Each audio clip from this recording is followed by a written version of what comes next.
থেকে বিচ্ছিন্ন হয়ে পড়ে। ফখরুদ্দিন মুবারক শাহকে দিয়ে স্বাধীনতার সূচনা হলেও ইলিয়াস শাহী বংশের সুলতানদের হাতে বাংলা প্রথম স্থিতিশীলতা লাভ করে। ইলিয়াস শাহী বংশের শাসনকালের এক পর্যায়ে এসে হিন্দু রাজত্বের পুনরুত্থান ঘটানোর চেষ্টা করেছিল রাজা গণেশ, কিন্তু সম্পূর্ণ সফল হতে পারেননি। মুঘল সম্রাট হুমায়ুন অল্প কিছুকাল বাংলার রাজধানী অধিকার করে রেখেছিলেন, কিন্তু আফগান নেতা শের শাহের হাতে তিনি পরাজিত হন। বাংলা বিহার সরাসরি চলে আসে আফগানদের হাতে। আফগানদের দুইটি বংশ, সুর এবং অপরটি কররানী বংশ। 1560 সালে বাংলায় সুর আফগান বংশের শাসনের অবসান হলে শুরু হয় কররানী বংশের শাসন। তাজ খান কররানী ও সুলাইমান খান কররানী। 1564 সালে তাজ খান কররানী বাংলা জয় করেন। তাজ খানের মৃত্যুর পর তার ভাই সুলাইমান খান কররানী বাংলার সুলতান হন। 1572 সালে সুলাইমান খান কররানীর মৃত্যু হলে তার পুত্র বায়েজিদ সিংহাসনে বসেন, কিন্তু অল্পকাল পরেই অত্যাচারী সুলতানকে হত্যা করে আফগান সর্দাররা। বায়েজিদ কররানীকে হত্যা করার পর অভিজাত বর্গের সহায়তায় সুলাইমানের দ্বিতীয় পুত্র দাউদ খান কররানী বঙ্গের সিংহাসন অধিকার করেন। দাউদ খান কররানী খুব অদূরদর্শী শাসক ছিলেন। বিশাল রাজ্য ও ধন ঐশ্বর্য দেখে তিনি নিজেকে সম্রাট আকবরের সমকক্ষ মনে করেন। বিজয়ের শুভ সূচনা শুরু হতে যাচ্ছে, তাই বঙ্গে নতুন একটি জনকল্যাণকর ও স্থায়ী শাসন ব্যবস্থা প্রতিষ্ঠা করা দরকার। তাই আমি ঘোষণা করছি, বঙ্গতে মুঘল সম্রাট আকবরের নামে যে সকল মুদ্রা চালু রয়েছে আর যে খুতবা পাঠ করা হচ্ছে, তার সে সকল মুদ্রা ও খুতবাকে বাতিল ঘোষণা করছি এবং তার পরিবর্তে বঙ্গে আমার নামে মুদ্রা অঙ্কন করা হবে। শুধু তাই নয়, মুঘল সালতানাতের বঙ্গে যে শাসন কায়েম রয়েছে তা পরিবর্তন করে আফগান শাসন পুনরায় প্রতিষ্ঠা করা হলো। পাটনা, মুঙ্গের, ভাগলপুর, কহলগাঁও, তেলিয়াগড়ে যে সকল মুঘল সুবেদার ও শাসনকর্তা রয়েছে, সমস্ত সুবা রেখে আগ্রায় ফিরে যেতে হবে। আপনার অনুমতি পেলে দরবারে কিছু পেশ করতে চাই। পেশ করুন। আপনার পিতা সুলাইমান খান কররানী বঙ্গে শান্তি স্থাপনের জন্য সচেষ্ট ছিলেন। তিনি কখনো মুঘলদের বিরুদ্ধাচরণ করাকে নিজের জন্য মঙ্গলজনক বলে মনে করেননি। বেয়াদবি মাফ করবেন আলম্পনা। এখন যদি আপনি মুঘলদের আনুগত্য প্রকাশে অসম্মতি জানিয়ে বঙ্গে আফগান শাসন কায়েম করেন, তাহলে মুঘলরা আবার বঙ্গে আক্রমণ করবে। এতে করে বঙ্গে শান্তি শৃঙ্খলা ভীষণভাবে নষ্ট হবে। আপনার পিতা শাসক হিসেবে তিনি যথেষ্ট যোগ্যতা দেখিয়েছেন। দিল্লি, অযোধ্যা, গোয়ালিয়র, এলাহাবাদ প্রভৃতি অঞ্চল থেকে বহু মোগল সামরিক, বেসামরিক আফগান ওনার আশ্রয় গ্রহণ করেছিল এবং তিনি তাদের নিয়ে একটি শক্তিশালী সৈন্যবাহিনী গঠন করেছিলেন। এত বিশাল সৈন্যবাহিনী থাকতেও তিনি কখনো সম্রাট আকবরের বিরুদ্ধাচরণ করেননি। আর তিনি মোগলদের প্রকাশ্যে বিরোধিতা করার থেকে সবসময় এড়িয়ে চলতেন। নিজের রাজা শাসন করলেও মোগল রাজের অনুগত্য অস্বীকার করতেন। মুঘল সম্রাট আকবরের নাম পরিবর্তন করে আপনি যদি নিজ নামে খুতবা আর মুদ্রা চালু করেন, তাহলে আপনার জন্য মঙ্গলজনক হবে না। মুঘল সুবাদারদের কাছ থেকে সুবা ছিনিয়ে নেওয়া এবং সম্রাট আকবরের বিরোধিতা করা আমাদের জন্য বোকামি ছাড়া আর কিছুই নয়, জানতো না।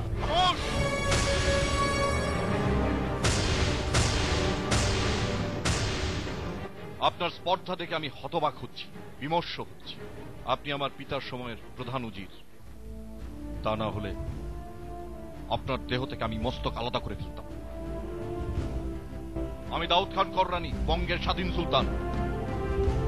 আমার হুকুমকে অমান্য করা, কররানী বংশকে অপমানিত করা সমান কথা। তাই আমি আশা করব কররানী বংশের সম্মানার্থে বিশাল রাজ্য আর ধন ঐশ্বর্য পেয়ে তিনি নিজেকে সম্রাট আকবরের সমকক্ষ মনে করেন। পিতার সময়ের প্রধান উজির ও আমির উমরাদের পরামর্শ গ্রহণ না করে তিনি এভাবে নিজের কঠোর মনোভাব প্রকাশ করেছেন এবং বঙ্গ থেকে মুঘল সম্রাট আকবরের নামের সকল মুদ্রা ও খুতবাকে বাতিল করে সেখানে নিজ নামে মুদ্রা খুতবা চালু করার কথা ঘোষণা দিয়েছেন। আমার এই হুকুম পালন করা হোক। জি আলম পানা।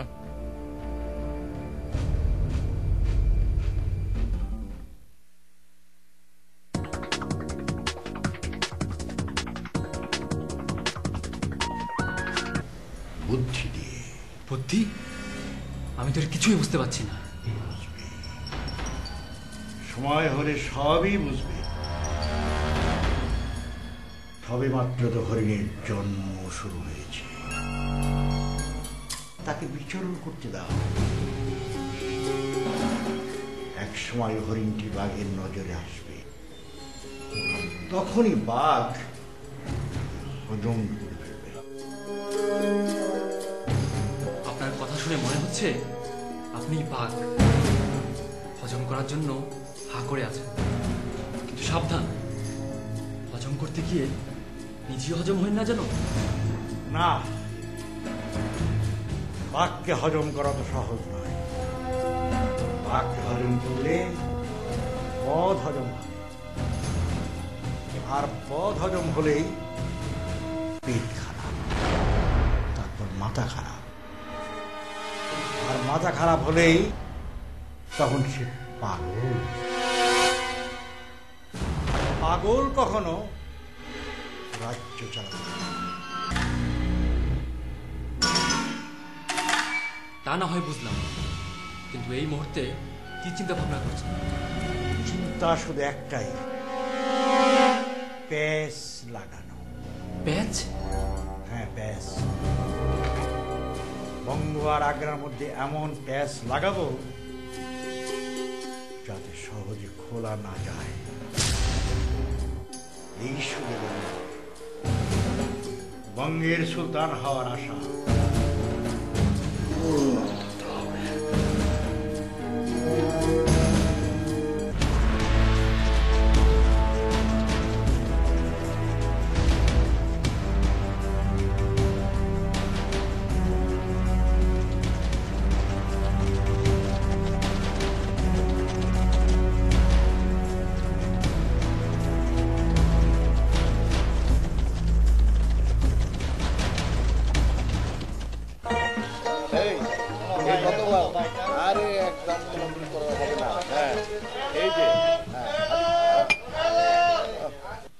সুলতান দাউদ খান কররানীর শাহী এলান।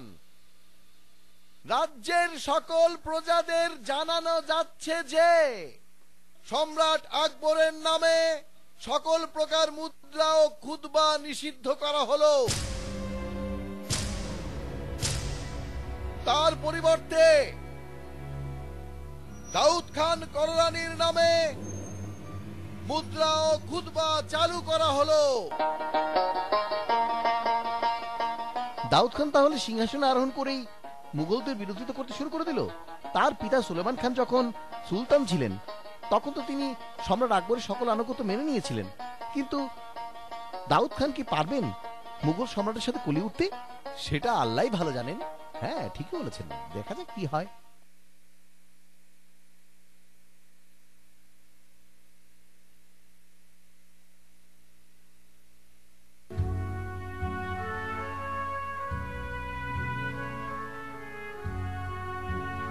কেমন যেন সব এলোমেলো হয়ে যাচ্ছে সফিউল্লাহ খান। যে দাউদ খানকে আমি কোলে পিঠে করে মানুষ করেছি, স্নেহ দিয়েছি, আদর দিয়েছি, ভালোবাসা দিয়েছি, নিজের পিঠে সাওয়ার করে কত খেলাই না খেলেছি, শেষ পর্যন্ত দাউদ আমাকে এই প্রতিদান দিল। এই কি আমার ভাগ্যে ছিল? আপনার মতো তো আমারই প্রশ্ন একই। ভেবেছিলাম দাউদ খান শেষ পর্যন্ত সুলাইমান খানের আদর্শকে ধরে রাখবেন, কিন্তু এখন দেখছি তার উল্টোটা করছে। আমাদের সবার পরামর্শ তিনি প্রয়োজন মনে না করে তিনি নিজের কঠোর মনোভাব প্রকাশ করেছেন। তাছাড়া আপনি সুলাইমান খানের সবচেয়ে কাছের লোক, যে কোনো কাজে উনি আপনার পরামর্শ গ্রহণ করতেন। সুলেমান খানের কোনো আদর্শকে আমরা ধরে রাখতে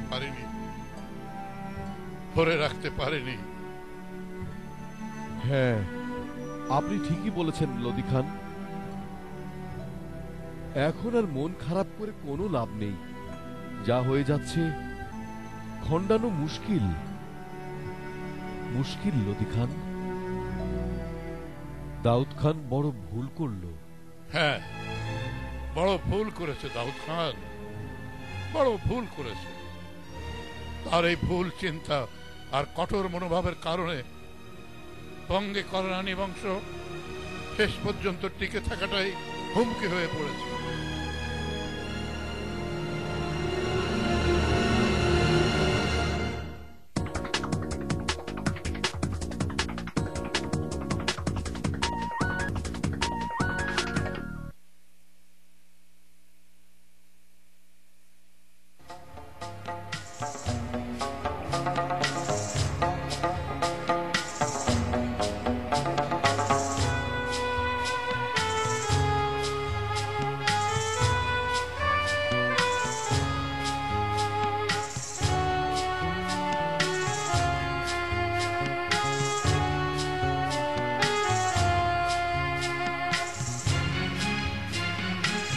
শোনো, রাজ্যের সকল প্রজাদের জানানো যাচ্ছে যে সুলতান দাউদ খান কররানী মুঘল সম্রাট আকবরের নামের সকল প্রকার মুদ্রা ও খুতবা পাঠ নিষিদ্ধ করেছেন এবং তার পরিবর্তে সুলতান দাউদ খান কররানীর নামে মুদ্রা ও খুতবা চালু করা হলো। এখন থেকে সবাইকে সুলতান দাউদ খানের হুকুম পালন করতে হবে। পূর্বের ন্যায় কররানী শাসন কায়েম করা হলো, আর যারা এই নির্দেশ অমান্য করবে তারা কঠিন শাস্তি ভোগ করবে।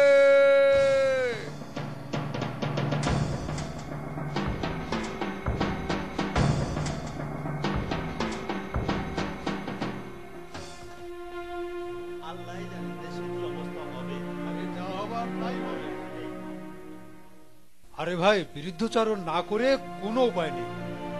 মোগলরা দিল্লির মসনদে বসে এই বঙ্গের উপর রাজত্ব করছে।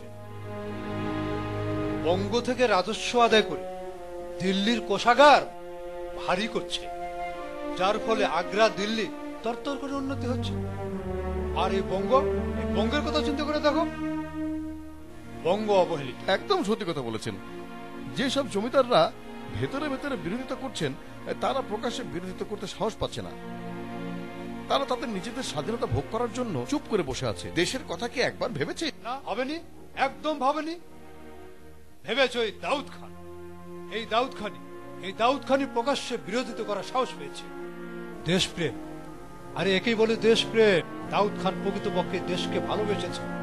আসলে সে একটা বাপের বেটা, এই জন্য প্রকাশ্যে বিরোধিতা করার সাহস পেয়েছে।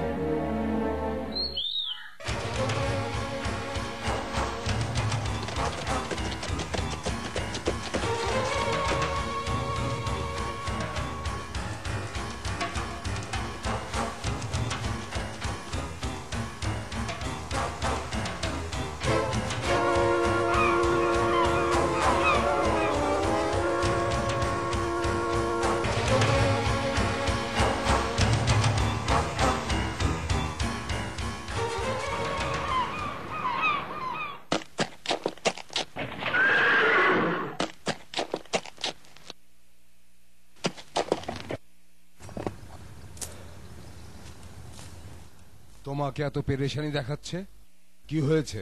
হুজুর, বঙ্গে এখন অশান্তির হাওয়া বইছে। অশান্তির হাওয়া? হ্যাঁ, অশান্তির হাওয়া। সুলাইমান খানের মৃত্যুর পর তার পুত্র দাউদ খান সিংহাসনে আরোহণ করেছেন, আর সিংহাসনে আরোহণ করেই তিনি মুঘলদের বিরোধিতা করতে শুরু করেছেন। কি বলছো এসব? জি হুজুর, আমি নিজের চোখে দেখে এসেছি, নিজ কানে শুনে এসেছি। শুধু তাই নয়, বঙ্গে মুঘল সালতানাতের যে শাসন কায়েম ছিল তা তিনি বরবাদ করেছেন এবং শাহেনশাহ আকবরের নামে সকল প্রকার মুদ্রা ও খুতবা বাতিল করে তিনি নিজ নামে খুতবা ও মুদ্রা জারি করেছেন।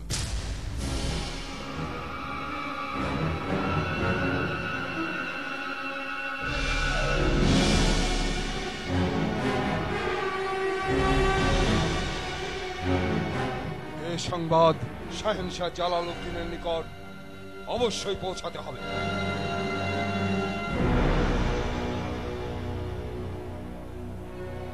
এই নাও ফরমান।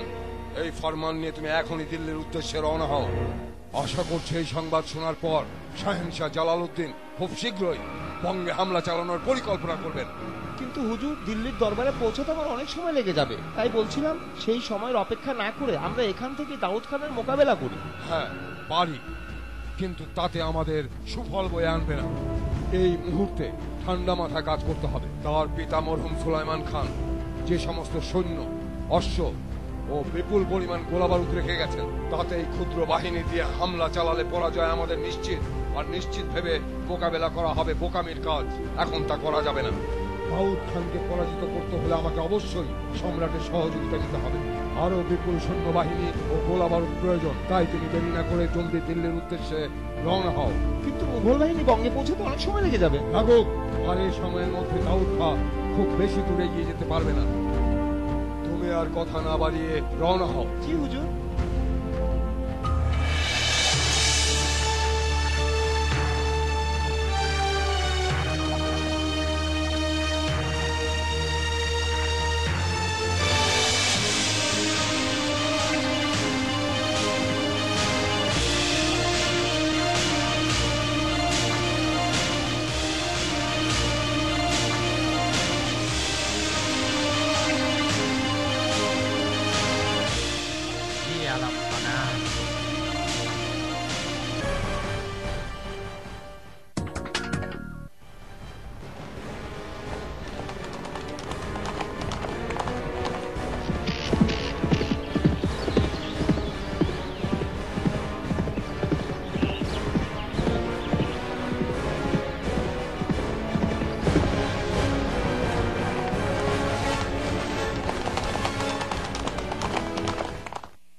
যে দিলে মহব্বত ভালোবাসা সৃষ্টি হয় তাকে জান্নাত বলে।